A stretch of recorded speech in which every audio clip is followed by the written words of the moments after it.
반장들 반가워요. 오늘 비 많이 오더라고요. 5월 17일 정치부회 시작합니다. 신반장. 맨날 신반장부터 불러가지고 불편한 건 아니죠? 괜찮습니다. 네, 외교안보 이슈가 워낙 많으니까 중요하고요. 자, 어제 남북 고위급 회담이 전격적으로 취소되는 등의 우여곡절이 많았는데 오늘 국가안전보장회의 NSC가 열렸죠?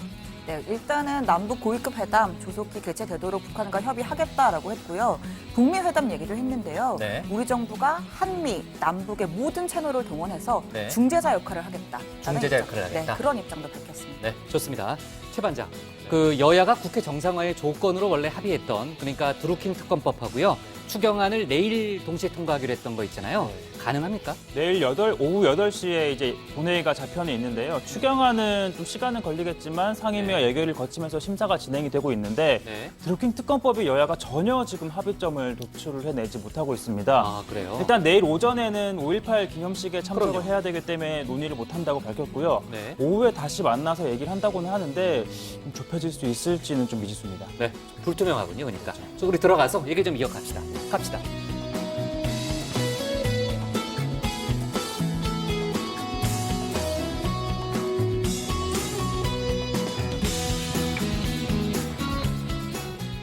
네, 반장들 자리에 앉았으면 정치부회를 시작하죠. 북한이 어제 남북 고위급 회담을 무기한 연기하면서 북미 정상회담도 재고할 수 있다는 입장을 밝혔잖아요. 이에 대한 미국의 반응이 나왔습니다. 그러니까 선 핵포기 후 보상으로 일단 요약이 되는 리비아식 핵폐기 방식에 대해서 어제 북한이 핵 개발 단계부터 다른데 이게 웬 리비아식이냐 이렇게 강도 높은 비판을 했는데 백악관이 이런 설명을 내놨어요. 지금 미국이 추구하고 있는 것은 리비아식이 아니다. 그러니까 트럼프 모델이다. 그러니까 기존에 없었던 새로운 모델이다라는 뜻이죠. 그러니까 리비아 모델에 대해서 북한이 강도 높게 비판을 하니까 일단 리비아식이 아니다라는 그런 설명을 내놓은 거고요. 북한을 달래는 발언이다 이렇게 볼 수 있을 것 같은데 그러면서도 미국은 비핵화라는 원칙을 흔드는 일은 없을 거다. 이런 또 원칙론도 분명히 했습니다. 참 미국 내에서는 지금 이제 강경 발언을 쏟아내고 있는 볼턴 백악관 국가안보보좌관이 북미 회담의 변수가 되고 있다는 점을 많이 지적하더라고요. 블룸버그 통신으로 제가 기억하는데 볼턴이 북미 회담의 철거공, 그러니까 공사할 때 건물을 부술 때 사용하는 그 무거운 쇠공이 있잖아요. 그 철거공 역할로 떠오르고 있다. 이런 표현까지 쓰더라고요. 자세한 얘기는 신반장 발제 때 해보는 걸로 하고요. 자, 그리고 이제 조금 전에 신반장이 얘기했던 대로 눈에 띄는 것은 청와대가 그 북미 갈등의 중재자 역할을 하겠다라고 나선 점입니다. 오늘 청와대 설명을 들어보면은 그 역지사지라는 표현도 등장했어요. 역지사지라는 게 다른 사람 입장에 서본다는 거잖아요. 그러니까 우리 정부가 다음 주에 마침 또 한미 정상회담도 예정이 돼 있으니까 미국에 가서 또 북한의 입장을 또 충분히 설명하고 북한한테는 또 미국의 입장을 충분히 설명하고 서로 상대방의 입장에 서서 판단할 수 있도록 그 역할을 좀 담당하겠다라는 표현으로 해석이 되고요. 아무튼 역지사지로 표현될 수 있는 중재자 역할을 청와대가 하겠다라고 적극적으로 나선 점이 오늘 또 눈에 띕니다. 자, 어제도 제가 얘기했지만요. 아직은 날짜가 잡히지 않았지만은 문재인 대통령이 다음 주 초에 그 미국으로 떠나기 전에 북한 김정은 국무위원장하고 한라인 전화 통화를 할 수 있다라는 예측은 계속 나오고 있어요. 그리고 오늘 오후에 이거 좀 다른 얘기입니다. 외교안보가 아니고요. 혁신성장 보고대회가 열렸는데 미래차, 드론 등 8대, 그러니까 8대 핵심 사업을 키워서 일자리 30만 개를 만드는 그런 방안이 발표가 됐습니다. 문재인 대통령이 관련해서 규제를 혁신하는 데 더 속도를 내야 하고 특히 과감하게 규제를 풀어야 한다. 이런 점을 강조를 했습니다. 자, 오늘 정치부 회의는요. 먼저 최 반장 발제를 들어보면서 추경안 논의 등 국회 상황부터 알아보고요. 북미 정상회담 속보를 이어서 다루겠습니다. 지방선거 관련한 얘기도 해봅니다. 그럼 먼저 최종혁 반장의 발제부터 시작하겠습니다.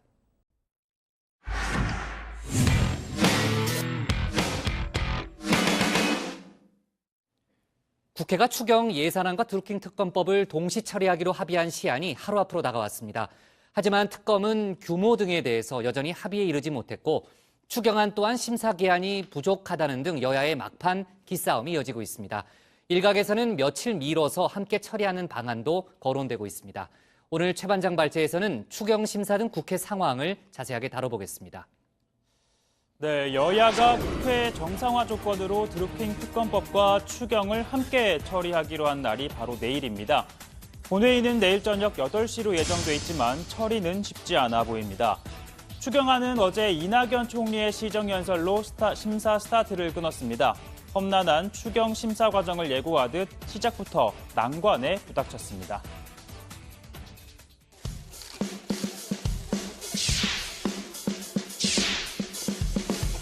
자, 그러면 우리 이낙연 총리님 오랫동안 기다리셨는데요.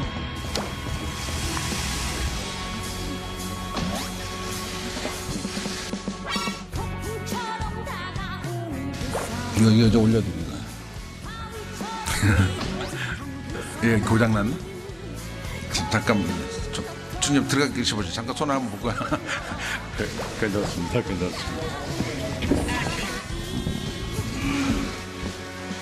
위원님 여러분께 감사를 드립니다.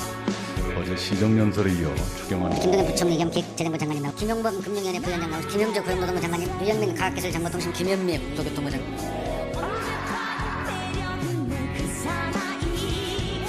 네, 다른 국무위원들의 키는 잘 모르겠지만 이 총리는 키가 175cm 정도로 알려져 있죠. 아무튼 여야 합의대로라면 어제, 오늘, 내일 이 사흘 만에 추경 심사를 마치겠다는 겁니다. 민주당 홍영표 원내대표는 전례가 있다고 했는데요. 2000년부터 지난해까지 총 14번의 추경 가운데 2002년 9월 11일부터 13일까지 사흘 만에 끝낸 사례가 있습니다. 다만 이때는 태풍 누사 피해에 따른 재해 복구에 집중이 돼 여야에 큰 쟁점이 없었고요. 관련 상임위도 4개였습니다. 그러나 이번 추경은 총 지출 기준 세부 사업이 92개로 관련 상임위는 10개에 달합니다. 정무위, 농해수위, 기재위 등 일부 상임위는 어제 추경안 예비 심사를 이미 마쳤습니다. 나머지 상임위도 오늘까지는 다 심사를 마칠 것으로 예상합니다. 네, 그 나머지 상임위 중 하나인데요. 세부 사업 34개가 몰려 있고 추경안 3조 9천억 원 가운데 절반에 달하는 1조 9천억 원을 심사해야 하는 산자위 장병환 위원장은 국회의장의 심사기일 지정에 반발해서 심사를 보이콧하고 있습니다. 여기에다 여당은 3조 9천억 원 원안을 최대한 유지하겠다는 입장이지만 야당은 불필요한 사업은 최대한 삭감하겠다고 공언했습니다. 특히 자유한국당은 최대 1조 5천억 원을 깎겠다는 방침도 세웠는데요. 반면 원활한 진행을 선보이고 있는 상임위도 있습니다. 청년 일자리 대책 등을 심사한 바로 기재위인데요. 앞서 자유한국당은 지방선거를 앞두고 퍼주기 아니냐 또는 근본적인 대책이 아니지 않느냐며 강하게 쏘아붙였었는데 오늘 상임위 심사 결과 한번 들어보시죠. 정부 원안대로 의결하고자 하는데 이의 없습니까? 저기 의원님들이 지금 안 했어요. 정적수가 조금 부족하시네. 그 여당 의원님들이 왜 안 계십니까? 반대하는가 본데? 여당 의원님들이 좀 많이 덜 빠지신 것 같아서. 그렇습니다. 기재위원장이 정부 원안대로 의결을 하려고 하는데 정작 추경을 요구하는 민주당 의원들이 자리에 없어서 의결 정족수를 채우지 못한 겁니다.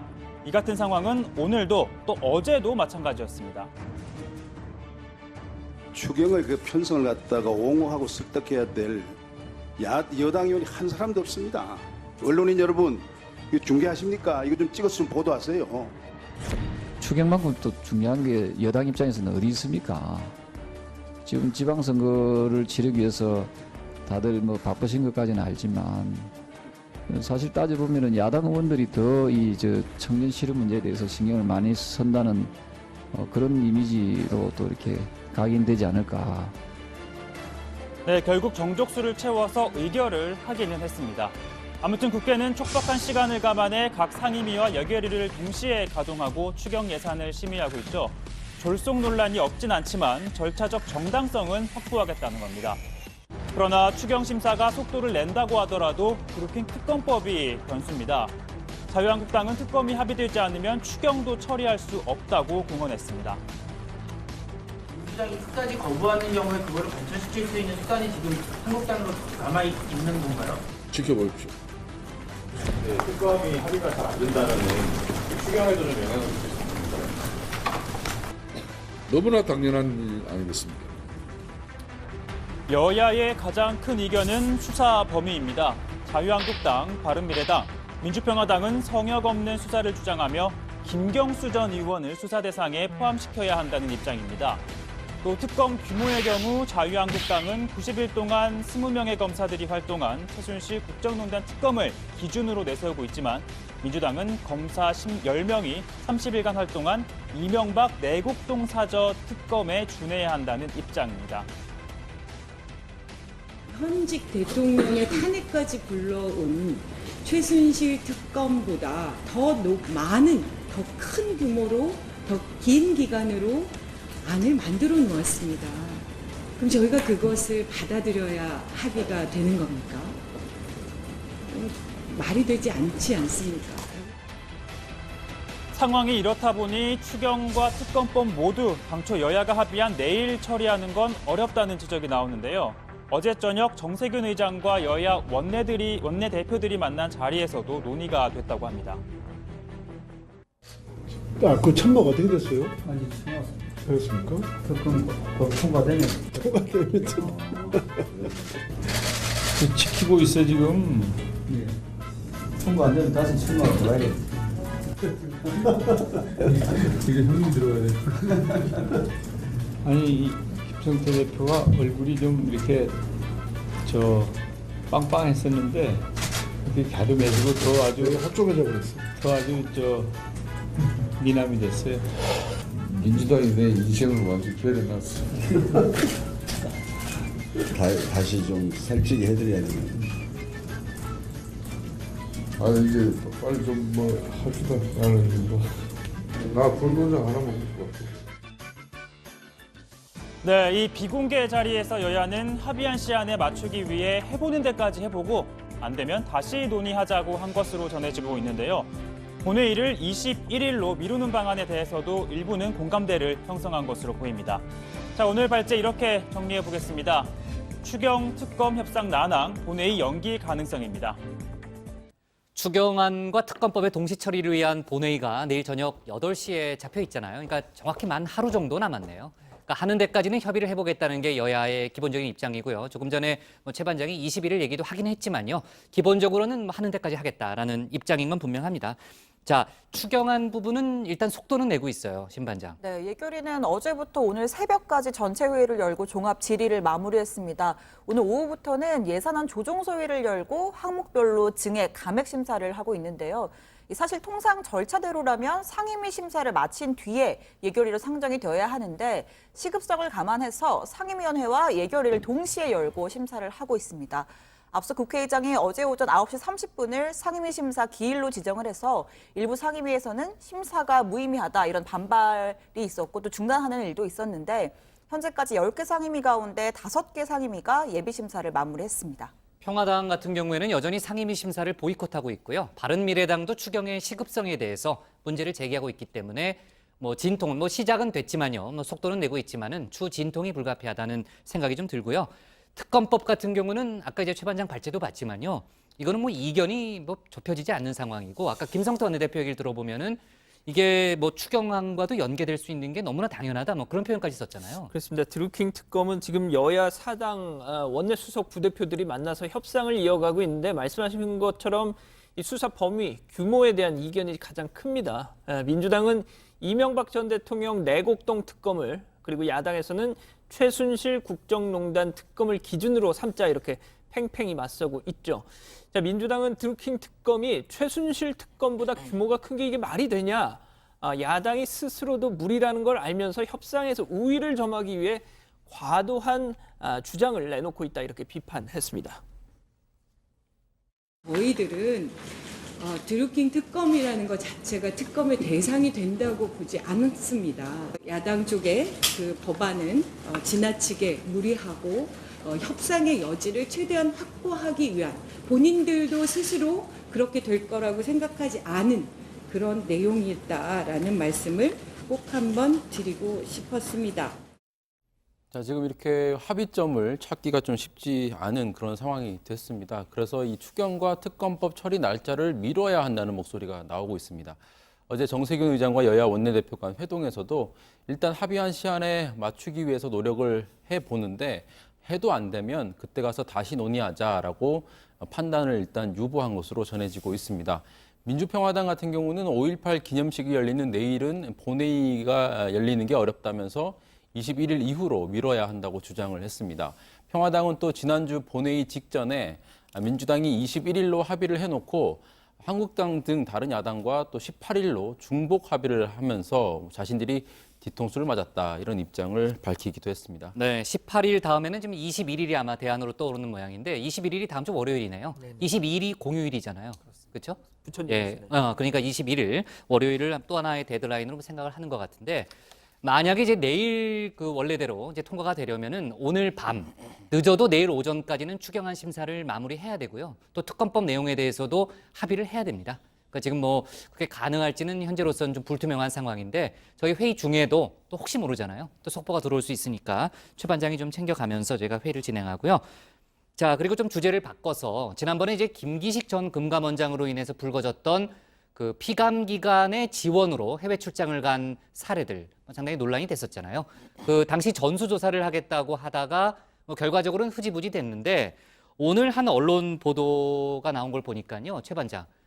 그 국회 전반에 번져 있던 관행이었다 이렇게 볼 수도 있을 것 같아요. 네, 그 노컷뉴스가 정보공개 청구 등을 토대로 피감기관의 지원을 받아서 뭐 해외 출장을 간 국회의원들을 뭐 전수조사를 했다고 하는데요. 2012년 4월부터 지난 3월까지 모두 189명이었다고 합니다. 자유한국당이 103명, 민주당이 71명이었다고 하고요. 또 바른미래당이 10명, 민주평화당이 2명, 정의당이 3명이었다고 합니다. 특히 김기식 전 원장처럼 단독으로 해외 출장을 간 의원은 22명이었다고 하는데요. 이 가운데 바른미래당 정병국 의원은 2013년 7월, 2015년 6월 두 차례 다녀온 것으로 확인이 됐는데 일단 정 의원 측은 현장 시찰은 당시 아무도 가고 싶지 않다고 해서 가게 됐고 먼저 의원실 측에서 요청한 적은 없다라고 밝혔습니다. 그리고 또 도종환 현 문체부 장관 그리고 김성태 자유한국당 원내대표 신상진 의원도 각각 두 차례씩 단독 출장을 다녀왔다고 합니다. 네, 민주당에선 이석현, 김경협 의원, 한국당에서는 이완영, 김정훈, 정우택, 유기준, 정양석 의원 등도 각각 한 차례씩 피감기관 지원을 받아서 단독 출장을 다녀왔다고 합니다. 대부분 특정 국가와의 포럼에 참석한다는 명목이었는데 초청을 받았거나 해당 국가 전문가 자격으로 다녀온 것이지 외유성은 아니다라고 선을 그었고요. 이완영 의원은 보좌진을 대동하기도 했는데 2013년 7월 독일에서 열린 국제기능올림픽대회 개회식에 참석할 때였고 산업인력공단이 항공료 1,070만 원과 체류비용 969만 원, 또 비서관 항공료 222만 원을 지원했다고 합니다. 네, 그렇군요. 자, 국회 내에서 더 속보가 나올 수도 있겠네요. 이 사안도요. 네. 그리고 이제 문무일 검찰총장의 강원랜드 수사 논란 관련해서 검찰 내외부에서는 총당의 정당한 직무다, 아니다, 외압이다 여러 가지 의견이 나오고 있고요. 검찰 내부가 상당히 좀 뒤숭숭하다는 얘기는 저희가 어제 그저께 좀 다뤘었는데 이게 이제 내일 그 검찰 고위 관계자들 이 사건에 좀 관계됐다고 판단이 되고 있는 검찰 고위 관계자들에 대한 기소 여부가 이제 내일 결정이 되잖아요. 그러니까 내일이 이번 사건의 상당히 터닝 포인트다 이렇게 봐야 되겠네요. 그렇습니다. 사실상 대검찰청과 강원랜드 채용비리 수사단 전문 자문단의 심의를 사이에 두고 이제 승부를 가리게 되는 셈이죠. 이 춘천지검의 강원랜드 채용비리 수사 과정에서 담당 검사에게 압력을 행사했다는 의혹이 불거진 김우현 대검 반부패부장과 최종원 서울 남부지검장의 기소 여부를 이 자문단에서 판단하게 되는 겁니다. 자, 검찰총장의 수사 지휘권 행사를 비판한 수사단 입장에선 이 자문단에서 수사 결과를 인정받아야 소위 항명 논란을 잠재울 수 있다고 보는 분위기입니다. 대검도 지금 상황을 예의주시하고 있습니다. 김우곤 반부패부 선임연구관은 그동안 반부패부가 나서서 강원랜드 의혹에 대해서 아주 강도 높은 수사를 이끌었다면서 김우현 부장이 권성동 의원으로부터 항의 전화를 받기는 했지만 춘천지검에 전달조차 하지 않았다는 글을 검찰 내부 게시판에 올리기도 했습니다. 자문단 심의에서도 대검 간부의 외압 의혹을 반박할 것으로 보입니다. 다만 심의에서 반부패부 부장에 대한 기소 의견이 맞다는 결론이 난다면 문 총장에 대한 의혹은 더 커질 수밖에 없습니다. 네, 권성동 의원도 입장을 냈네요. 입장을 낸 거를 좀 보니까요. 어쨌든 본인이 이제 위법 행위를 저지른 적은 없다라는 얘기를 했고요. 지금 이제 수사단에 대해서 현재 강도 높은 비판을 했는데 그 수사단의 구속영장 청구, 지금 이제 그 권성동 의원에 대해서 구속영장을 청구할 가능성이 일단 높아 보이잖아요. 그 구속영장 청구는 청와대를 의식해서 법률가로서 양심을 저버리고 출세에만 눈멀어서 검찰권을 남용한 정치적 결정이다, 이렇게 비판을 했습니다. 하여튼 뭐 그런 의견이 나왔다는 거 좀 전해드리고요. 자, 자문단의 역할이 이제 중요하다, 이렇게 판단이 되는데 그 최 반장, 자문단은 어떻게 구성돼 있어요? 네, 일단 그 내일 권성동 의원에 대해서는 자문단에서 이 안건은 다루지 않기로 했습니다. 아, 왜냐하면 네. 그 강원랜드 수사단이나 대검 측에서 모두 그 구속 수사해야 된다는 의견을 가지고 있기 때문에 이견이 없는 거거든요. 이제 이견이 영장 없기 청구 때문에 방안에 양측의 이견이 없기 때문에 자문단에서는 이 안건은 다루지 않기로 했고요. 일단 이 자문단이 어떤 거냐고 소개를 해드리면 당초 수사단은 앞서 뭐 안태근 전 검사장에 대한 구속 여부를 판단했던 것처럼 수사심의위원회를 소집하자고 요청을 했지만 문무일 검찰총장이 거부를 하고 전문 자문단을 꾸린 다음에 심의를 하자고 했다고 합니다. 이 신설된 자문단에는 법조계 인사 7명이 참여를 하는데 당사자들의 뜻에 따라 명단을 공개는 하지 않기로 했고요. 하지만 위원 성정 과정에서 대검과 수사당의 갈등이 좀 상당했다고 합니다. 수사단 측에서는 대검에서 최종 결정했기 때문에 편파적이다라는 입장이지만 대검은 수사단 쪽 조건을 수용하고 협의했다라는 입장을 밝혔습니다. 네, 이 문제야 뭐 내일 저희가 또 다시 한번 다룰 테니까 여기서 정리를 좀 해보고요. 자, 그리고 어제 저희가 다루지 못했는데 문재인 대통령이 그저께죠, 역외 탈세 범죄에 대해서 그 반드시 근절하라라는 지시를 내렸는데 국세청이 지금 재벌가 50여 곳에 대한 세무조사에 착수한 상태죠. 네, 국세청은 뭐 편법, 상속 증여 혐의가 포착된 재벌 오너 일가 등 50여 개의 대기업 그리고 재벌가 등을 대상으로 세무조사에 착수를 했습니다. 국세청은 대기업 자본 변동 내역, 경영권 승계 과정, 국내외 계열사 간 내부 거래 또는 사주 일가의 재산, 소득 현황 등을 분석해 조사 대상을 족집게로 선정을 했다고 밝혔는데요. 연매출 1,000억 원 안팎의 대기업 30여 곳 그리고 재벌 오너를 포함해서 20여 명의 고액 자산가들이 포함이 된 것으로 전해지고 있습니다. 예를 들면 자녀법인의 일감을 몰아주는 등 부당 이득을 제공한 기업이나 친인척 명의의 협력업체나 위장 계열사를 통해서 비자금을 조성한 기업 등이 대상이라고 합니다. 네, 좋습니다. 자, 아무튼 뭐 내일 이제 그 드루킹 법안하고 추경안이 통과되려면은 오늘 밤이 되게 중요하다라는 얘기를 아까 했었는데 국회 상황을 저희가 좀 예의주시하는 걸로 하죠. 자, 오늘 기사 제목은요, 이렇게 정할게요. 내일 본회의 여야 추경 특검론이 진통으로 잡겠습니다. 다음은 신혜원 반장의 발제를 들어보겠습니다.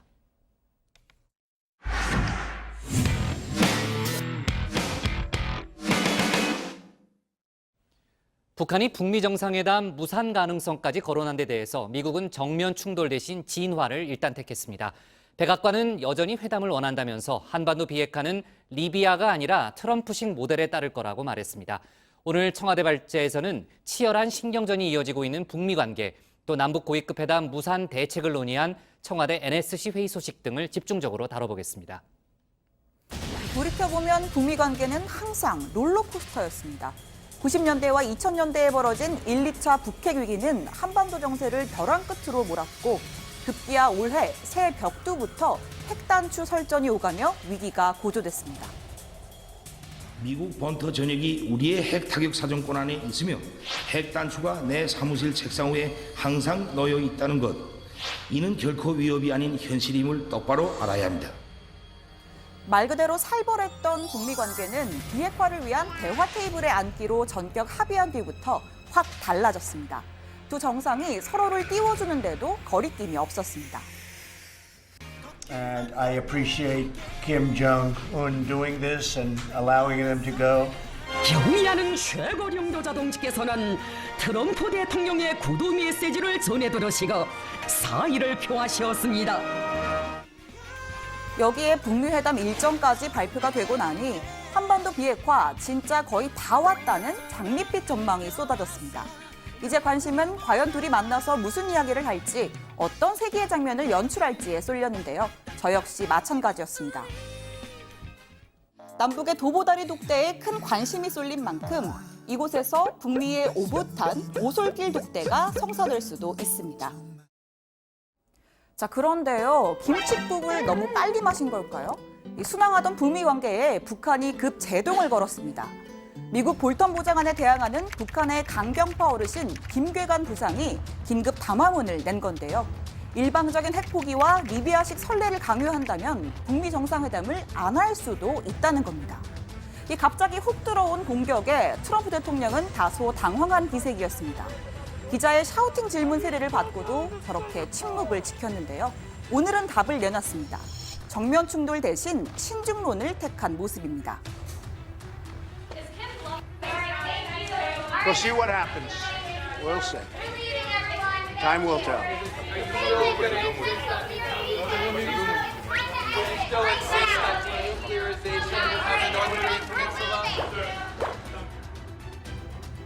지켜보겠다는 트럼프 대통령의 말, 적어도 미국이 판을 깨진 않을 거라는 의미로 들립니다. 또 여전히 비핵화는 유효하다는 건 미국이 완전히 물러서지도 않겠다는 의미입니다. 백악관은 북한이 가장 민감하게 반응한 리비아식 모델에 선을 그으면서 정해진 틀은 없다. 다만 트럼프식 모델이 있을 뿐이라고 설명했습니다. This is the President Trump model. He's going to run this the way he sees fit. We're 100% confident, as we've said many times before, and as we all know that you're aware, he's the best negotiator, and we're very confident in that front. 백악관은 트럼프식 모델의 구체적인 의미는 설명하지 않았습니다.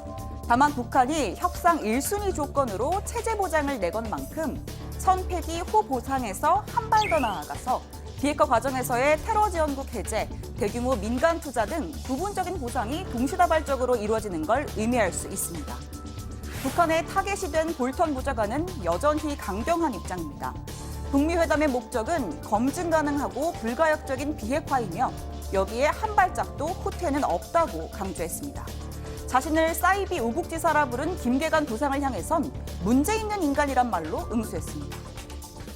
Well, you know, it's nothing new from my perspective. Back in 2003, when we were going through the six-party talks in the Bush administration, the North Koreans objected to my characterization of Kim Jong-il, Kim Jong-un's father, as a dictator and other things. They called me human scum. They called me a bloodsucker. They said I was a very ugly fellow. So I kind of get used to it. It's what the North Koreans do. 볼턴 보좌관은 한국의 카운터파트인 정의용 국가안보실장과 통화했다면서 우리는 회담이 성공할 수 있도록 무슨 일이든 하고 싶다. 다만 비핵화 약속을 지키지 않는 경우 끝없는 대화에 빠지진 않겠다고 말했습니다. 협상의 다른 한 축, 폼페이오 장관은 강경화 외교부 장관과 통화를 가진 뒤 북측의 조치에 유의하면서 북미 정상회담을 위한 준비를 계속해 나가겠다는 입장을 밝혔습니다. 고위급 회담 취소 통보에 북한의 진위 파악에 나섰던 청와대도 오늘 새벽 NSC 상임위 회의를 열고 향후 대책을 논의했습니다. 판문점 선언의 차질 없는 이행을 위해 고위급 회담의 조속한 개최를 북한과 협의하고 북미 회담에 대해서도 중재자 역할을 충실히 해나갈 것이라 밝혔습니다. 상임위 위원들은 다가오는 북미 정상회담이 상호 존중의 정신하에 성공적으로 진행될 수 있도록 한미 간과 남북 간의 여러 채널을 통해 긴밀히 입장을 조율해 나가기로 했습니다. 청와대 핵심 관계자는 북미 간 상호 존중 정신 언급에 대해서 서로 역지사지를 할 필요가 있다는 것이라면서 북한도 대화를 하겠다는 기본 자세엔 큰 변화가 없다고 본다고 설명했습니다. 오늘 청와대 발제는 북한 달래는 미국, 트럼프식 모델 적용할 것으로 정리하겠습니다. 네, 자 북미 정상회담을 앞두고 상당히 긴박한 분위기가 형성이 됐는데 그 전에요. 오늘 그 조명균 통일부 장관하고요, 강경화 외교부 장관이 국회 외통위에 출석을 했어요. 오후에 회의가 진행이 됐는데 거기서 좀 새롭게 나온 얘기는 없나요? 네, 우선 조명균 장관은요, 판문점 선언의 국회 비준 동의 절차를 진행할 계획이라고 밝혔습니다. 또 고위급 회담 개최 시점은 북한의 입장과 이 한반도 정세를 고려해서 검토하겠다고 했고요. 또 북한 비핵화와 연계해서 본격적으로 남북 경협 사업을 추진하게 되는데 이에 대해서는 한반도 신경제 구상 틀 안에서 종합 계획을 수립하겠다고 밝혔습니다. 네, 강경화 장관도 폼페이오 장관과의 통화 내용을 공개했는데요. 북측의 고위급 회담 연기 발표에 대해서 양국이 같은 평가를 내렸다. 향후 외교 일정에 큰 틀에서 직접적인 영향 없을 것이라 생각한다라고 이야기를 했습니다. 또 북미 회담 관련해서 우리 정부 역할에 대해서 중재자든 중심자든 어떤 명칭이든 우리는 우리의 국익이 관철될 수 있도록 노력한다라는 입장을 밝혔습니다. 네, 그러니까 폼페이오 장관하고 통화를 했을 때 한미 양국이 같은 판단을 내렸다는 거죠. 그러니까 네. 북한이 판을 깨려는 시도까지는 아닌 것 같다. 그렇게 그런 보고 거죠. 있는 것 같습니다. 네. 네, 좋습니다. 자, 이제 북미 정상회담 얘기를 조금 더 해볼게요. 그 북한이 어제 담화문을 통해서 그 리비아식 폐기는 받을 수 없다. 북미 정상회담까지도 재고할 수 있다라는 입장을 밝혔고요. 백악관이 어제 긴급 회의를 열었고 좀 당혹한 기색이 역력했다 이런 표현도 좀 나왔었는데 아까 이제 트럼프 대통령의 그 주변이 너무 시끄러워가지고 제가 정확히는 못 들었는데 그냥 we will see 그렇게 얘기하는 것 같아요. 좀 두고 보자 뭐 그렇게 얘기한 거 맞죠, 양반장? 뭐 부장이 그렇다면 그렇겠죠. 아니, 뭐, 워싱턴에서 3년을 계시다 오셨는데. 됐어요. 예, 아무튼 이제 어제 보셨지만 그 트럼프 대통령이 이제 그 자기 부인 병문안 갔다 오면서 갈 때 막 기자들이 막 질문했는데도 그냥 이런 방구 없이 그냥 또 맞아요. 갔잖아요. 그래서 이제 제가 그 이후에 트럼프 대통령 트위터를 유심히 봤는데 북한 담화문이 나온 이후에 트윗을 10개나 올리긴 했습니다. 그런데 북한에 대한 언급은 하나도 없었다는 거죠. 정말 양반장이 봤어요? 신반장이 본 거 아니에요, 또 이번에도? 맞습니다. 그걸 제가 전에 들은 건데요. 그렇죠. 예, 중국과의 무역 협상 얘기, 뭐 지나 하스펠 CIA 새 국장 뭐 인준 얘기, 또 멜라니아 여사 수술 얘기 뭐 이런 것들 많이 올렸네요. 10개나 예. 올렸으면. 그러니까 이제 트럼프 대통령도 북한의 진입 파악에 상당히 신중한 태도를 보이고 있다 이렇게 말할 수 있겠죠. 오늘 우즈베키스탄 대통령과 정상회담 마치고 역시 질문이 쏟아졌는데 아무것도 정해진 거 없다. 지켜봐야 한다 입장 밝혔습니다. 들어보시죠.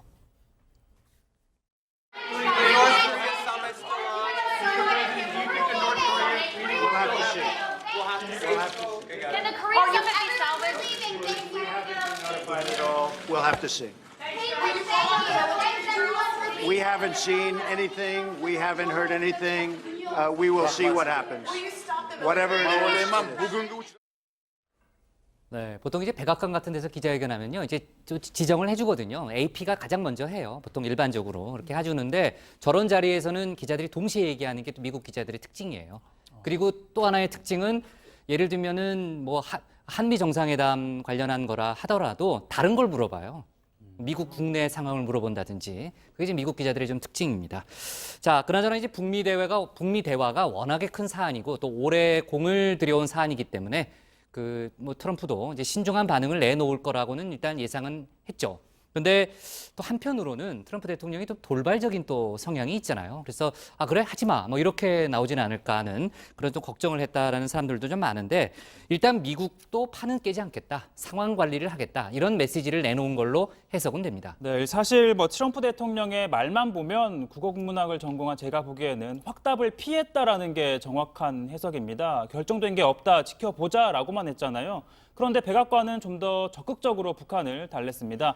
세라 샌더스 대변인은요, 우리는 여전히 북미 회담을 희망하고 그 방향으로 나아가고 있다면서 트럼프 행정부는 리비아식 모델을 사용하고 있지 않다라고 얘기를 했는데요. 들어보시죠. Model. Is Libya the model? Because the State Department hasn't said that. Only John Bolton has said that. I haven't seen that as part of any discussions, so I'm not aware that that's a model that we're using. But I would. 이 다음에 나온 게 바로 이 트럼프식 모델이죠. 새로운 해법으로 협상을 이끌 것이다라고 설명을 했는데 구체적인 내용은 또 언급을 하지 않았습니다. 북한의 협상 1순위 조건으로 체제 보장을 내건 만큼 리비아식의 선 폐기 후 보상에서 한 발 더 나아가서 비핵화 과정에서의 테러 지원국 해제, 대규모 민간 투자 등 부분적인 보상이 동시다발적으로 진행하는 걸 의미할 수 있습니다. 다만 미국으로선 리비아식이든 트럼프식이든 CBID에 준하는 비핵화를 포기할 마음은 또 없어 보입니다. 네, 지금 트럼프 행정부의 메시지를 보면 굉장히 다층적이라는 걸 알 수가 있는데요. 트럼프 대통령은 신중론, 또 백악관은 뭐 일종의 진화 메시지, 또 볼턴 보좌관은 강경론 메시지로 역할 분담을 좀 한 것 같습니다. 볼턴 보좌관은 북미 정상회담 성공을 위해 모든 걸 하겠지만 회담의 목적, 즉 CVID에서 후퇴하지 않을 것이다 라면서 지금 현재 북한이 보여주는 행보는 전혀 새로울 게 없다라고 지적을 했습니다. 볼턴 보좌관은 북한한테 욕먹는 건 익숙하다 뭐 이런 발언도 아까 하더라고요. 네, 지금 뭐 북한에게는 뭐 제일 주적 타겟이 뭐 거의 볼턴 보좌관으로 보이는데요.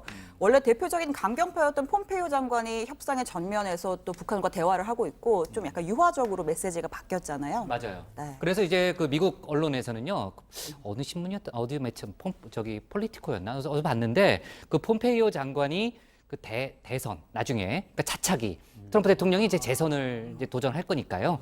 트럼프 대통령 재선 다음에 차차기 대권을 노린다. 뭐 이런 얘기까지 있더라고요. 네, 그러니까 큰 꿈을 꾸면서 약간 좀 맞아요. 북미 대화 성과를 좀 본인이 좀 가져가려는 실용주의자적인 이미지를 그렇죠. 지금 보이고 있잖아요. 네, 그런 측면이 있고요. 아무튼 지금 상황에서는 거의 대북 강경 메시지는 볼턴 보좌관이 전담을 하고 있는데 뭐 본인은 이미 뭐 인간 쓰레기, 흡혈귀로 불리는데 익숙하다라면서 북한이 핵포기 결정을 내리지 않으면 북미 회담은 짧은 만남이 될 수밖에 없다라고 강조를 했습니다.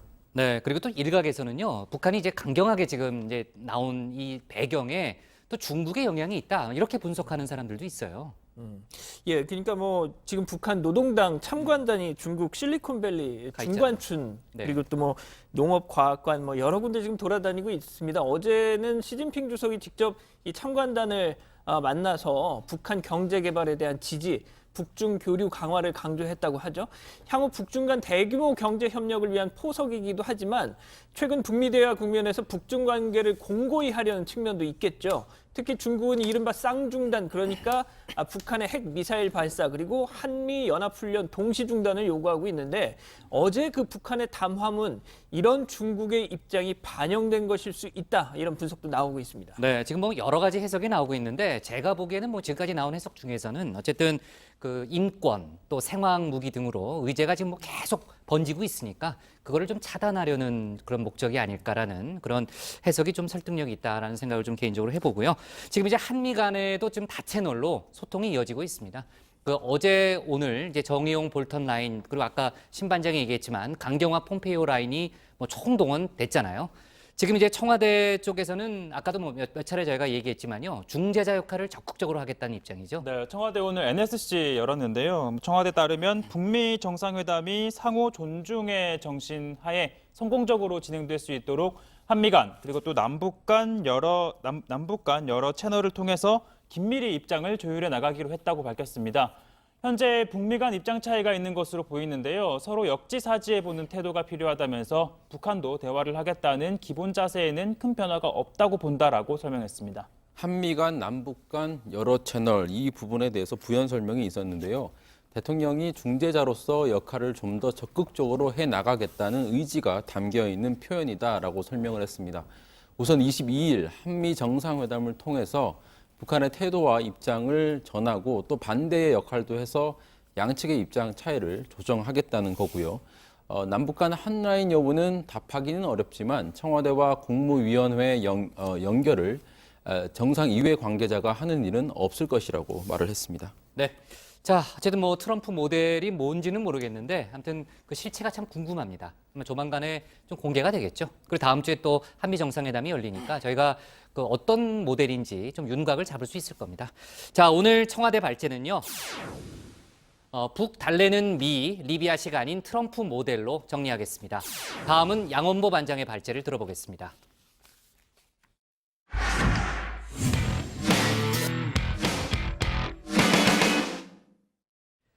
서지현 검사에 대한 성추행 가해 사실을 몰랐다고 주장해왔던 안태근 전 검사장이 범행 직후인 2010년 10월부터 자신의 성추행 소문이 퍼진 것을 알고 있었던 것으로 조사됐습니다. 또한 검찰 성추행조사단은 당시 법무부 간부가 안 전 검사장을 불러서 성추행 소문이 돌고 있다는 사실을 거론하면서 술 먹고 사고치지 말라고 경고했다는 내용을 공소장에 기재한 걸로 알려졌습니다. 오늘 양 반장 발제에서는 관련 소식과 기타 다른 정치권 뉴스를 자세히 알아보도록 하겠습니다. 네, 그렇습니다. 안태근 전 검사장, 서지현 검사가 성추행 사실 처음 폭로했을 때 고개 갸우뚱하면서 생전 처음 듣는 얘기란 반응이었습니다. 때문에 그 안가품으로 인사보복 당했다는 서지현 검사 주장에 대해서도 아니 뭘 내가 알고 있어야 보복을 할 게 아니냐 이렇게 억울하다는 식이었죠. 자, 그런데 아까 들으신 것처럼 검찰 조사단이 밝힌 바에 따르면 이 안 전 검사장 주장 사실 아니었습니다. 자신의 성추행 사실 검찰 전체에 쫙 소문이 퍼졌다는 걸 범행 직후에 인지하고 있었고, 자, 그 일로 인해서 검찰 간부한테 불려가서 술 먹고 사고 치지 말라 이런 훈계도 들었었다는 거죠. 또 2015년 자신이 법무부 검찰국장 시절에는 검찰 인사위원회에 찾아가서 서지현이를 반드시 날려야 한다 이렇게 압박했던 정황도 포착됐다고 합니다. 곧 시작될 재판에서 검찰의 이 같은 조사 결과 과연 받아들여질지 귀추가 주목이 됩니다. 자, 서지현 검사가 촉발시킨 우리 사회의 이 미투 캠페인, 자, 오늘도 충격적인 소식이 전해졌습니다. 비글 커플이라는 유튜브에서 인기 채널을 운영 중인 한 커플이 있습니다. 자, 실제 연인 사이인 이 두 사람, 그야말로 알콩달콩 연애하는 모습을 보여주는 방송이라고 하죠. 이 동갑내기들 사이에서 상당한 인기를 끌면서 이 두 사람은 실제 이렇게 JTBC2 채널에 소개가 되기도 했습니다. 자, 그런데 오늘 새벽이었습니다. 평소와는 다른 룩의 방송이 나오기 시작했죠. 자, 비글 커플에서 여자친구 양예원 씨가 갑자기 무언가를 읽기 시작했습니다. 3년 전에 피팅 모델을 구한다는 구인 광고를 보고 면접을 보기 위해서 어떤 스튜디오를 이렇게 찾아갔다는 거죠. 거기서 만난 일명 실장님은 그런 예원 씨를 보자마자 극찬을 했다는 겁니다. 그분은 절 보자마자 감탄을 하면서 너무 예쁘다고 칭찬을 하셨고, 많은 PD랑 감독도 많으니까 그분들께 소개도 해주겠다고, 그리고 제게 아무렇지 않게 종이 한 장을 내밀었고 거기에 덜컥 제 이름 3자를 적었습니다. 자, 그렇게 무심결에 했던 서명, 그것이 이후 3년간 자신의 숨통을 조여오게 될 거라고는 미처 생각지 못했습니다. 예원 씨는 촬영 일자를 통보받고 오라는 곳으로 찾아갔죠. 스튜디오였습니다. 남성 20명이 있었습니다. 예원 씨가 오자마자 그 사람들은 스튜디오의 문을 자물쇠로 걸어 잠갔습니다. 악몽의 시작이었죠. 그들은 이걸 입으라면서 무언가를 건넸습니다. 속옷이었습니다. 그냥 일반적인 속옷이 아니고 포르노에서만 나올 법한 성기가 다 보이는 속옷이었습니다. 이게 뭐냐고 난 이런 거 싫다고 안 할 거라고 말했습니다. 협박이 시작됐습니다. 계약서 쓰지 않았냐? 네가 펑크 내면 저 사람들이 너한테 손해배상 청구할 거다. 그래도 싫다고 하자 욕을 하기 시작했습니다. 문은 굳게 잠겨 있습니다. 남자는 20명, 여성은 예원 씨 혼자였습니다. 어쩔 수 없었습니다. 일단 살아서 나가자는 생각으로 눈을 질끔 감았습니다. 그러자 여러 사람이 번갈아 가며 제 가슴과 제 성기를 만졌습니다. 너무 무서웠습니다. 소리도 지를 수 없었고 덤빌 수도 없었습니다.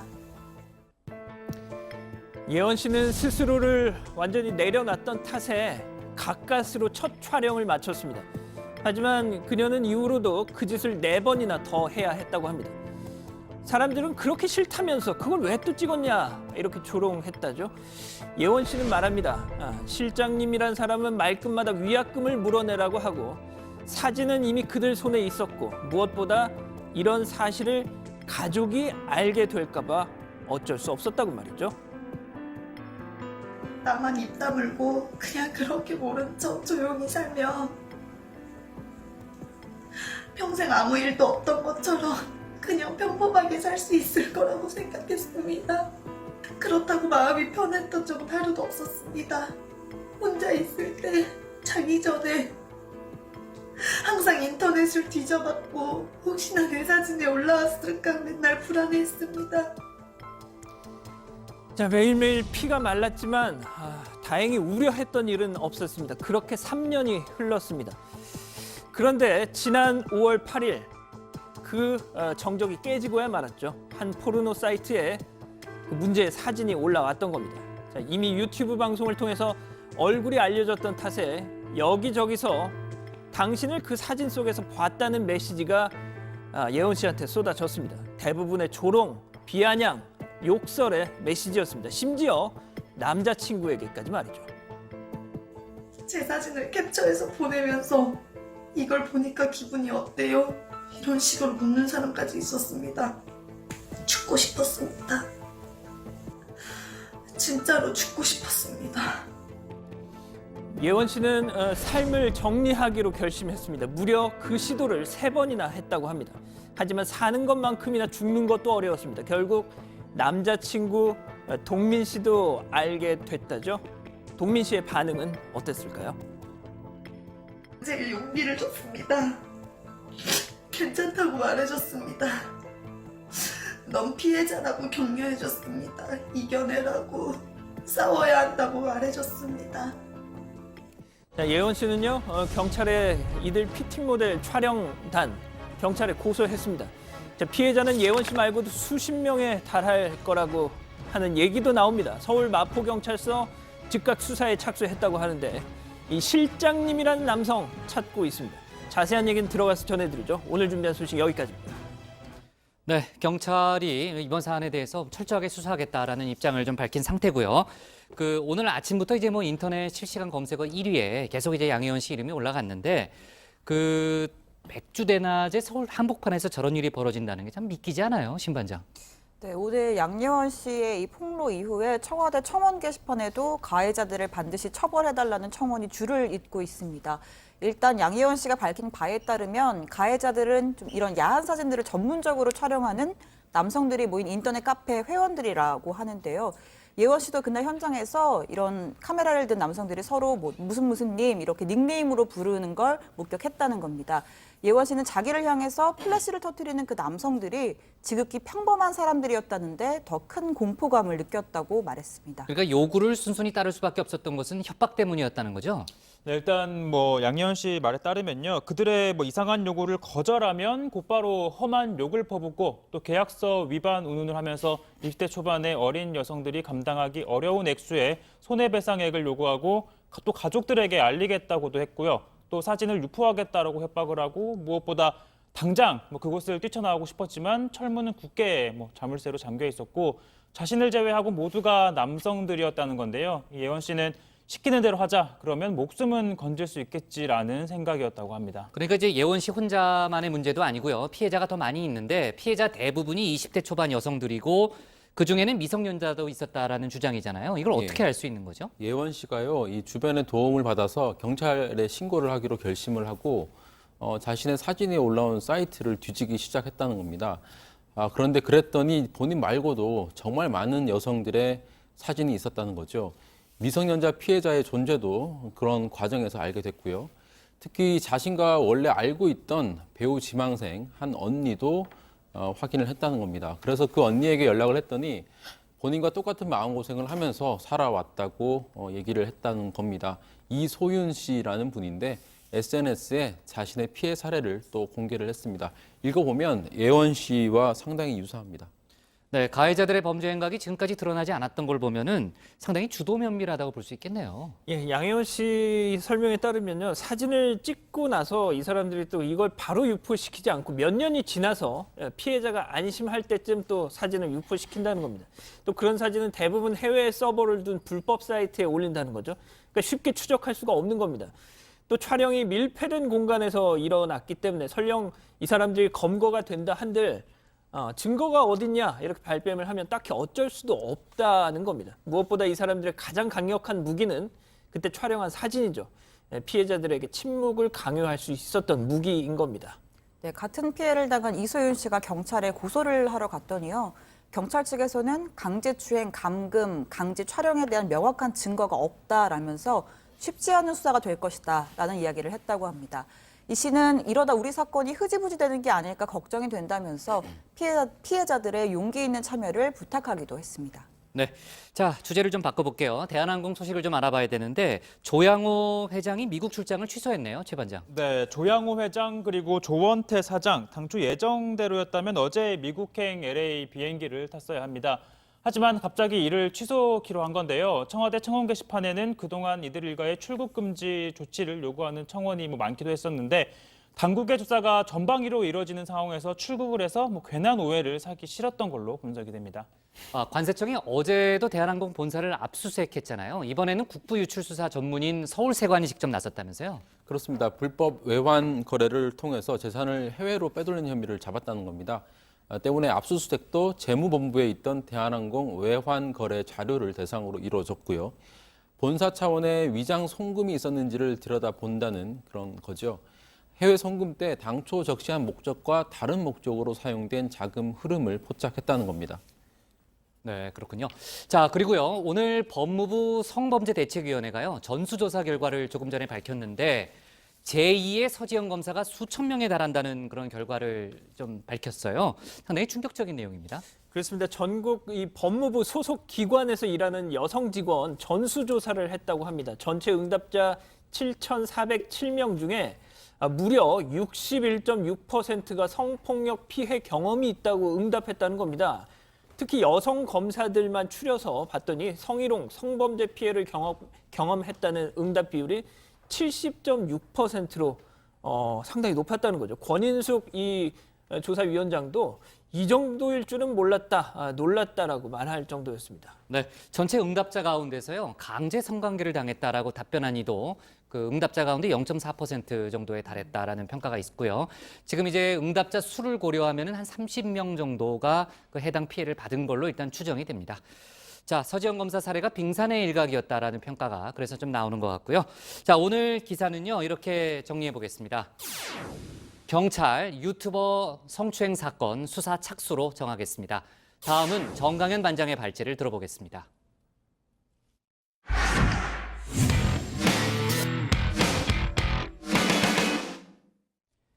자유한국당 홍준표 대표가 미국 트럼프 대통령에게 공개 서한을 보내기로 했습니다. 오늘 그 내용을 기자들한테 공개했는데 강경한 요구들이 상당수 포함돼서 정치권에서는 우려의 목소리도 나오고 있습니다. 오늘 야당 발제에서는 홍 대표가 밝힌 백악관 공개 서한의 내용, 또 그 정치적 배경을 자세히 분석해 보겠습니다. 네, 홍준표 대표는 오늘 편지를 하나 공개했습니다. 수신자는 미국 트럼프 대통령입니다. CIA 그리고 미 국무성, 미 의회에도 보낸다고 했습니다.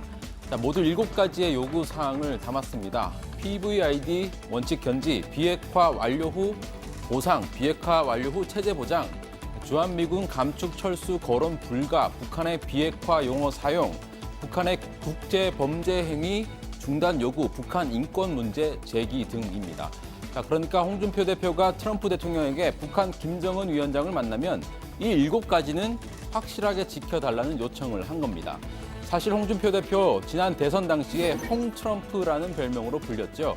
그러니까 홍 트럼프가 진짜 트럼프에게 공개 서한을 띄운 셈인데 트럼프 대통령에 대한 홍준표 대표의 평소 인식은 이랬습니다. 트럼프 대통령은 저보다 좀 무지막지하죠. 저는 그래도 그 합리적 근거를 갖고 합리적으로 일을 해결하는 편이지만은 우리 트럼프 대통령 보면 일본말로 하면 무대포라고 그런 느낌을 줍니다. 상당히 과단성 있는 지도자라고 봅니다. 좀 무지막지하긴 하지만 과단성 있는 지도자, 네, 대체로 좋은 인상을 갖고 있는 것 같습니다. 하지만 최근에 트럼프 대통령이 했던 이 발언에 대해서는 생각이 좀 달라 보입니다. My proudest achievement will be, this is a part of it, but will be when we denuclearize that entire peninsula. 네, 바로 한반도 비핵화라는 표현입니다. 홍 대표가 오늘 트럼프 대통령을 향해서 이런 조언을 했습니다. 이번 정상회담은 물론 앞으로 모든 대북 협상에서 한반도 비핵화가 아니라 북한 비핵화라는 용어를 사용해야 합니다. 자, 이런 요청은 홍 대표가 주문한 7가지 원칙에도 포함이 돼 있습니다. 자, 그런데 가만히 보면 홍 대표가 요구한 것들 가운데 상당수가 존 볼턴 미국 국가안보보좌관의 입장과 유사합니다. PVID 원칙, 비핵화 완료 후 보상, 체제 보장 이런 것들이죠. 두 사람 이야기를 잇따라 들어보겠습니다. Permanent, verifiable, and irreversible denuclearization of the Korean Peninsula. That's what has to happen. Right, and that's something that has to happen before the benefits start to flow. PVID 원칙을 반드시 견지하여 달라는 뜻을 전하려고 합니다. 비핵화 완료 후의 보상이라는 기존 원칙을 반드시 지켜야 하며 자, 그런데 이런 볼턴 닮은 꼴 주장은 북미 정상회담의 걸림돌로 작용할 수 있다는 우려도 정치권 일각에선 제기하고 있습니다. 북한이 볼턴 보좌관의 실명까지 적시하면서 PVID 방식에 대한 비판적 입장을 밝힌 상황에서 오히려 북한의 더 큰 반발만 부를 수 있다는 주장이죠. 하지만 홍 대표는 정치적 손익과 관계없이 지금과 같은 입장을 견지하겠다고 밝혔습니다. 물론 정치권 일각에선 의혹의 눈초리도 없진 않습니다. 백악관에 보내는 공개 서한이라는 형식 자체가 지방선거를 앞두고 보수층 결집을 노린 전략이라는 해석입니다. 실제로 자유한국당 입장에서는 지방선거 하루 전날 열리게 되는 북미 정상회담이 신경이 쓰일 수밖에 없습니다. 특히 홍 대표는 경남지사 선거에 자신의 재신임까지 내건 상황이죠. 그 어느 곳보다 경남 선거에 사활이 걸린 겁니다.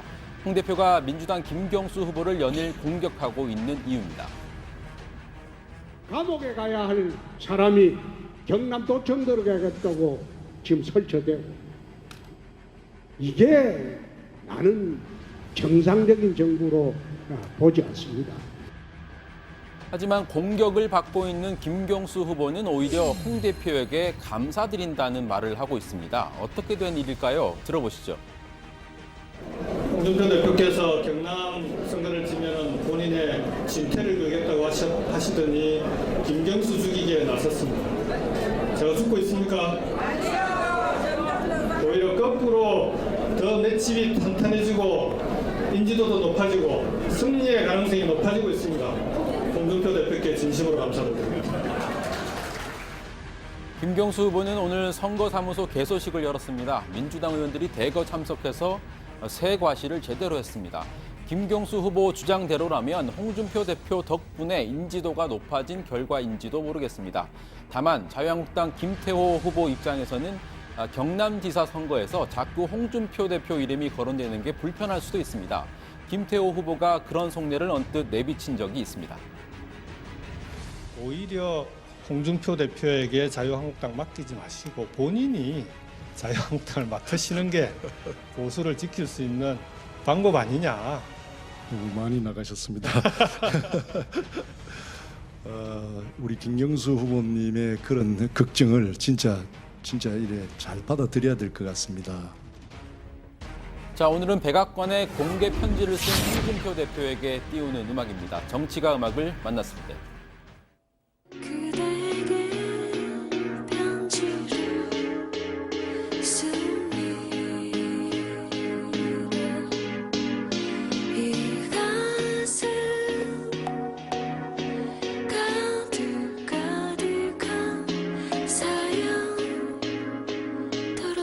네, 윤상의 편지를 씁니다입니다. 홍준표 대표가 북미 정상회담에 대한 기대와 우려를 담은 공개 편지를 썼습니다. 수신자는 트럼프 대통령이죠. 독에 따라선 상당히 강도 높은 주문도 담겨 있습니다. 그래서 우려의 목소리도 없진 않죠. 민주당에서는 외교 망신, 돌출 행동이라는 비판이 나왔습니다. 오늘 야당 기사 제목은 홍준표 백악관의 북핵 공개 서한, 민주 외교 망신입니다. 네, 자 본격적인 얘기를 하기 전에요. 간단한 속보 하나만 좀 다루고 가면요.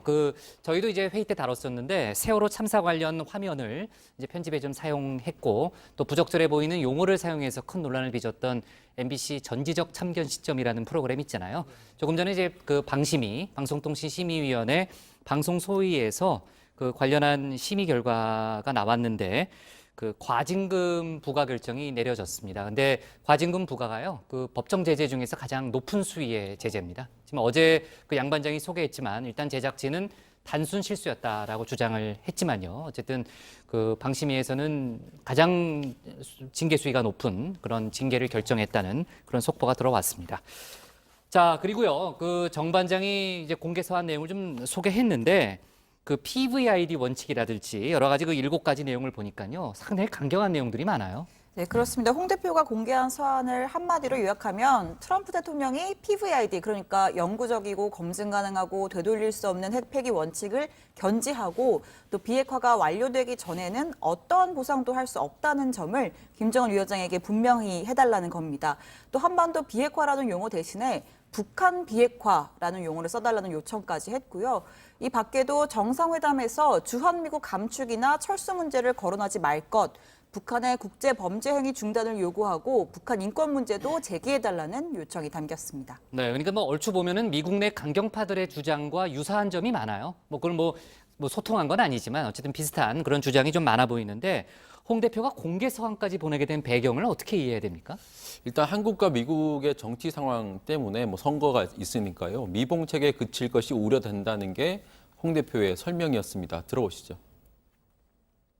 11월 중간선거를 앞둔 미국의 정치적 상황과 우리 지방선거를 하루 앞두고 미국 정상회담이 열리는 점을 생각하면 우려스러운 측면이 있을 수밖에 없습니다. 미국의 입장에서는 북한 핵 동결과 ICBM 제거를 통해서 미국을 향한 직접적인 위협만 제거하면 충분한 성과를 거뒀다고 판단할 수도 있습니다. 우리 정부는 지방선거를 6.13 지방선거를 위해 이를 수용하고 당장의 미봉을 큰 성과를 향 내세울 가능성도 큽니다. 자, 홍 대표는 또 미국이 정치적 고려와 판단에 의해서 ICBM 제거를 받아들이고 대북 제재를 푼다면 한반도에 최악의 재앙을 초래하는 일이 될 것이다라고 주장했습니다. 그러면서 북한의 완전한 비핵화 실현을 위해서는 미래 핵 개발 능력과 과거 핵을 제거하는 것은 물론이고 핵 기술 자료 폐기 등 영구한 핵 개발 능력 제거에 나서야 한다는 요구도 했습니다. 네, 그래도 오늘 그 홍 대표 기자회견을 들어보니까요. 예전에 그 위장 평화쇼, 뭐 주사파의 합의 이런 내용보다는 많이 톤 다운됐고요. 정상회담이 성공하길 바란다 이런 얘기도 몇 번 했죠. 그렇습니다. 뭐 북미 회담 기대가 크다, 성공을 절실히 바라고 있다라고는 했습니다. 다만 전반적으로는 이 낙관보다는 우려의 방점이 찍혀 있습니다. 오늘 기자들 질문을 받지 않았습니다. 홍 대표. 대신 마지막으로 할 말이 있다면서 윌리엄 페리 전 미국 국방장관과 오전에 만났던 사실을 밝혔는데 페리 장관 발언을 소개했습니다.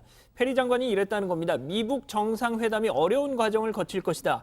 트럼프 행정부가 한국에 너무 많은 기대를 줬다. 기대에 부응하는 회담이 되기 어려울 것이다. 이런 얘기를 전했습니다. 네, 정치권에서는 홍 대표가 또 불필요한 자극하는 거 아니냐 이런 시각도 있죠. 네, 여권에서는 뭐 북미 정상회담을 앞두고 걸림돌이 될 거란 비판이 나오고 있는데요. 민주당 김현 대변인 북미 회담을 앞두고 찬물을 끼얹는 행위로 국익의 하등에 도움이 되지 않는 돌출적 행동이라고 비판했습니다. 이어서 남북 고위급 회담이 연기되는 등 평화를 위한 발걸음이 현재 살얼음판을 걷는 심경이라면서 이런 상황에서 제1야당 대표가 판문점 선언을 뒷받침하지는 못할 망정 북미 회담에 부담을 주려는 일방적 주장을 펼치는 것은 적절치 못하다. 외교 망신이다라고 꼬집었습니다. 네, 자 오늘 그 지방선거 관련해서는요, 그 박원순 서울시장 후보가 관훈클럽 토론에 참석해서 여러 가지 얘기를 좀 했고요. 관련해서 이제 뭐 박원순 시장도 그렇지만요, 오늘 그 김문수 자유한국당 후보가 처음으로 단일화 가능성을 또 열어놓는 그런 발언을 해서 좀 눈길을 끌고 있습니다. 아무튼 그 지방선거 얘기는요, 제가 오늘은 시간상 다루지 못하는데 내일 다시 한번 얘기를 좀 해볼게요. 자, 오늘 야당 기사 제목은요, 이렇게 갈게요. 홍준표, 트럼프의 공개 서한, 민주 외교 망신으로 잡겠습니다.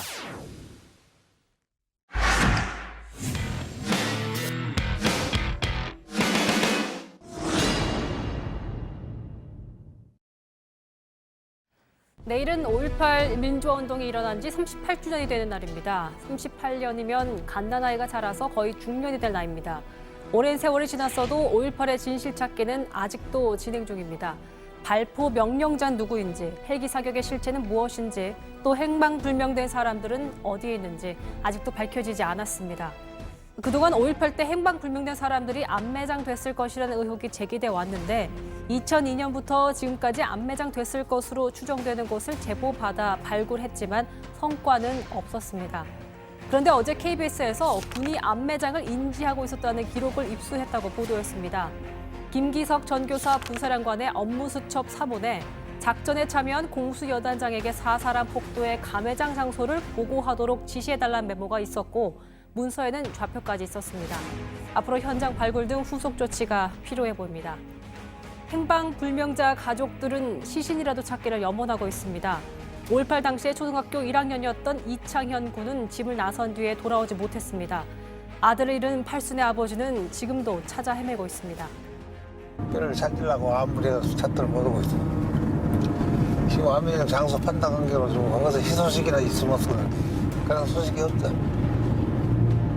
나도 그걸 찾으려고 겁나게 노력을 했어. 결국은 뼈는 못 찾지, 사람은 못 찾았어. 내일 국립 5.18 민주묘지에서 열리는 제38주년 5.18 민주화운동 기념식엔 앞서 보신 이기복 씨의 사연이 소개된다고 합니다. 자, 이렇게 5.18 진실찾기 작업이 여전히 진행 중인 가운데 전동환 씨는 재판이 오는 28일에 열립니다. 회고록을 통해서 5.18 민주화운동 희생자의 명예를 훼손한 혐의인데요. 전 씨가 재판에 나올지는 아직 모르지만 법원이 허위 사실로 인정한 부분에 대해서 전 씨 측은 허위가 아니라고 주장하고 있습니다. 그래, 그 1차 가처분 신청 때 그거 내용이 뭐 허위 사실이라고 그러는데 우리는 그 인정할 수가 없고 헬기 사격이 있었다고 하는 주장들은요 지금까지 하나도 그 사실력 확인이 안 된 거예요. 탄을 가지고 하는 얘기하는데요. 그 당시 그 오히려 기관총을 쏜 것들은 무장 시위대가 기관총들을 많이 쐈어요. 저 계엄군을 향해서 쐈지. 그 당시 저 계엄군이 기관총으로 그쪽으로 쏜 적은 없어요. 헬기 사격뿐 아니라 회고록에 등장한 북한군 개입설에 대해서도 충분히 가능한 이야기라고 주장하고 있습니다. 지금 뭐 그당 5.18 당시에 북한군에 무슨 600명이 지금 600명이 침투했으면 그 사람들이 무슨 뭐 행군하듯이 그쪽 인민국 군복 입고서 행진하시 들어왔겠습니까? 물론 그건 아니겠죠.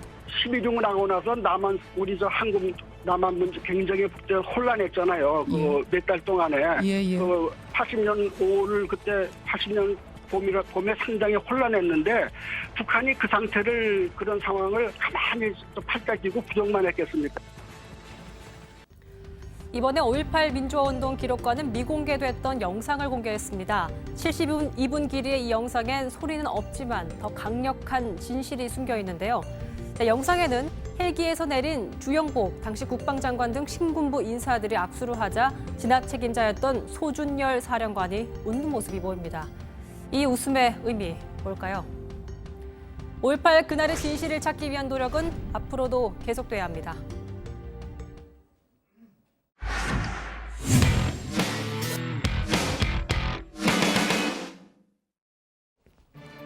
오늘 저희가 고른 한 컷은 매맞지 않게 도와달라 현직 경찰관의 호소입니다. 현직 경찰관이 매를 맞지 않게 해달라고 청와대에 청원을 내서 눈길을 끌고 있습니다. 20대 경찰관이라는 이 게시자는 지난 3년간 술 취한 시민들에게서 20번 넘게 폭행을 당했다고 주장했는데요. 매를 맞아가면서 국민을 보호할 수 없는 만큼 테이저건이나 가스총 등을 쓸 수 있게 면책 조항을 신설해달라고 요구했습니다. 공무집행방해 사범 10명 중 7명이 취객인 현실에서 이 경찰관의 주장 충분히 이해가 되고요. 대책이 필요하다는 데도 공감을 합니다. 다만 경찰관의 공권력을 어디까지 허용할까 하는 문제는 단순한 흑백 논리가 아니라 정말 보다 정교하고 신중한 접근이 필요하리라고 봅니다. 오늘 정치부회의는 여기까지고요. 저희는 내일 다시 찾아뵙겠습니다. 자, 수고했습니다. 오늘 국회 상황을 누가 챙길래요? 최 반장이 챙겨요. 제가 좀 늦게까지 챙겨야 될 거예요.